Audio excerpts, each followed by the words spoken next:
En Zárate están haciendo un mausoleo, están haciendo un gigantesco cementerio nuclear a 100 kilómetros del Congreso Nacional. ¿Qué impacto puede tener una avería mayor en la central de Zárate con respecto a todas las zonas? ¿Qué radio de alcance puede llegar a tener un accidente de un tamaño importante, ¿no? Y en la radiación en forma inmediata, y mira, cuando nosotros hablamos, la radiación con un viento pequeño, en cuestión de segundos, se disemina rápido. Sí, sí, sí. Yo escribí un artículo a propósito de cuando ocurrió lo de Chernobyl. Se abrió en gajos una nube inmensa que hubo. Uno de los gajos apareció en Suecia, otro de los gajos dio la vuelta al planeta. Es como una flor esa nube que salió, ¿no? Porque nos enteramos nosotros, nos enteramos casi una semana después de que ocurrió, porque los soviéticos lo ocultaron. Nos enteramos porque en gotas de lluvia y en las botas de un soldado alrededor de una planta, al ser testeados, vio que la radiación era inmensa y dijeron, esta radiación no puede ser. Claro. De algún lado tuvo que haber venido, y era en la lluvia. Que se trasladaba de un lugar. Si la radiación, la gente tiene que saber esto. Nosotros vivimos en una campana, que es en una biosfera. Sí. Todo lo que hacemos queda dentro de esa campana. La radiación va a dar vueltas al planeta permanentemente y no la vamos a sacar de encima. No es una cuestión de distancia. Cuando ustedes vieron ese vapor inmenso que salió de Fukushima, ese que todos dijeron humo, voló todo, ese es el gas xenón. El xenón es radioactivo, no se disuelve en el mar, no se disuelve por agua, tiene una vida de 400 años como mínimo, dando vueltas en el planeta, y en este momento ese gas xenón está saliendo de Fukushima.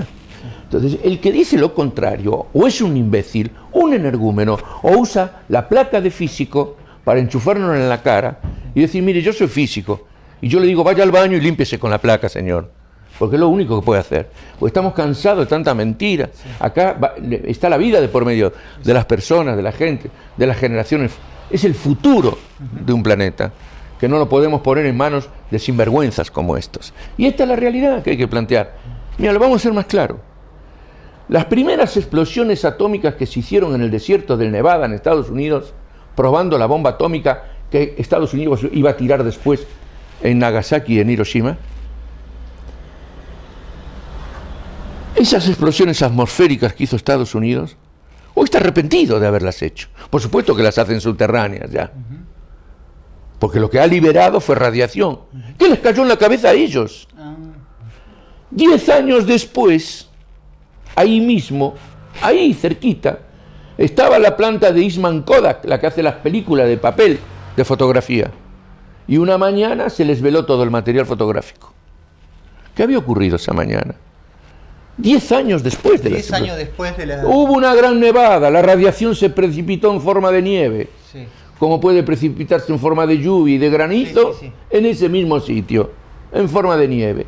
Y nos enteramos porque la Eastman Kodak mandó al Departamento de Estado norteamericano un telegrama con la pregunta final que decía, material velado, material radioactivo, ¿qué hacemos? Claro. Y una aclaración chiquita, la nieve no cae directamente sobre el material, sino que... perfecto. ¿Sí? No tiene que haber contacto. Perfectamente la aclaración tuya. Estamos hablando de que el material radioactivo se acumula en el planeta. En las mineras, en la extracción del uranio, ¿también está esa posibilidad de diseminar material radioactivo? Quiero aclarar a la gente que Javier escribió un libro muy importante, se llama Vienen por el oro, vienen por todo. Habla de un tema muy importante, muy actual, muy vigente, que es el tema de las mineras.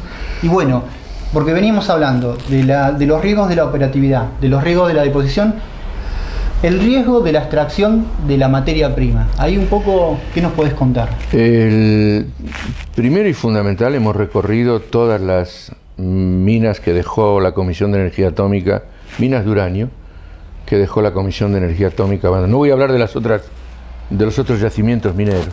Pero sí vamos a hablar de de la minería de uranio. Sí, efectivamente. La primera barbaridad de la Comisión Nacional de Energía Atómica, ellos lo saben. Por eso discutí con las autoridades en Chubut, en la Patagonia, y el presidente de la Comisión de Energía Atómica de la Patagonia me invita a recorrer los adobes para demostrarme, para decirme que lo habían remediado, que lo habían restituido. Los adobes es un lugar en la meseta patagónica, centro-norte de la provincia de Chubut, donde también está Cerro Cóndor. De ahí sacaron 150 toneladas de uranio, de Cerro Cóndor unas 40 toneladas de uranio para las centrales. En aquella época yo luchaba muy fuertemente contra el basurero nuclear. Tampoco me iba a oponer a una cantidad pequeña en aquel momento de uranio que estaban sacando, 150 toneladas. Pero toda esa zona es una gran cuenca uranífera que hoy se está licitando hoy, y hoy contiene 10.000 toneladas de uranio. Es una zona sumamente vasta y sumamente grande. Ahí dormí con ellos, me invitaron y estuve y la recorrí toda. Por supuesto, nunca habían remediado los adobes. Y me la reconoció finalmente el presidente de la comisión, Aldo Benítez, geólogo. Digo, no, tiene razón. Y estamos viendo tachos al aire libre, gomas, todo ahí, las colas al aire libre. ¿Y qué es lo que contienen esas colas? Y a eso voy. En el libro al que yo hice mención, En la Patagonia no, ahí recogemos la opinión del año 72 del Senado norteamericano, que dio en 3-4 ocasiones partidas de dinero, iba dando dinero rápidamente para que la Comisión de Energía Atómica de los Estados Unidos limpie las minas de uranio. A eso le llaman remediación, restitución. En realidad, todo lo que hace el hombre a nivel industrial tiene que dejarlo como lo encontró. Eso es remediar. Es difícil en minería dejar las cosas como las encontraron. Pero, ¿por qué había que hacerlo? Porque se encontró una relación estrecha entre los niños que nacen con el paladar partido y labio leporino en inmediaciones de las minas de uranio. Esa es una de las razones. La otra razón fue el gran escándalo científico norteamericano en la zona de Nevada y de por ahí, donde en minas de uranio habían participado, los trabajadores eran indios navajo, y entre la comunidad navaja no existía el cáncer, pero todos los que trabajaron en la mina contrajeron cáncer. Esa es una de los grandes escándalos que hubo. También hubo mucha promiscuidad en esa época, tampoco había, aún ahora, sí, tendrías que entrar con una escafandra, poco menos, con lo cual vas a limitar el trabajo, casi vas a imposibilitar el trabajo. En definitiva, que el problema está en las colas que quedan abandonadas. ¿Por qué? Las colas contienen el decaimiento, voy a ser textual, es muy importante ser textual. Las colas contienen el decaimiento del uranio 238. Es decir, el uranio 238 es precisamente el que no sirve, porque no es el fisionable. No es el fisionable. El decaimiento del uranio 238 que queda en esas colas, radio 222, radón 222, radio, torio, todo ese decaimiento, el viento se encarga de llevarlo y llevar esa radiación en partículas con el polvillo. Entonces hay gente que me dice, mire, pero yo estoy muy lejos, ahí hay una montaña y mi pueblo está de este lado de la montaña, estoy lejos. Ahí es donde tenemos que ir a explicarle que con un viento de 16 kilómetros por hora, el polvo ese radón, esa contaminación radioactiva, recorre 1000 kilómetros antes de que decaiga a la mitad su radiación. Con un viento de 16 kilómetros por hora. Sí. Estoy poniendo un viento de 16 kilómetros por hora, que nosotros en la Patagonia es una brisa, eso, ¿no? No hay viento. Es como decir, no hay viento y no se mueve ni una hoja. Recorre 1000 kilómetros antes de que decaiga a la mitad su capacidad radioactiva. Y esas partículas son cancerígenas. ¿Y por qué fui textual? Porque esto lo dice la propia Comisión de Energía Atómica en el PRAMU, que es el proyecto que nosotros le exigimos de remediación de minas de uranio.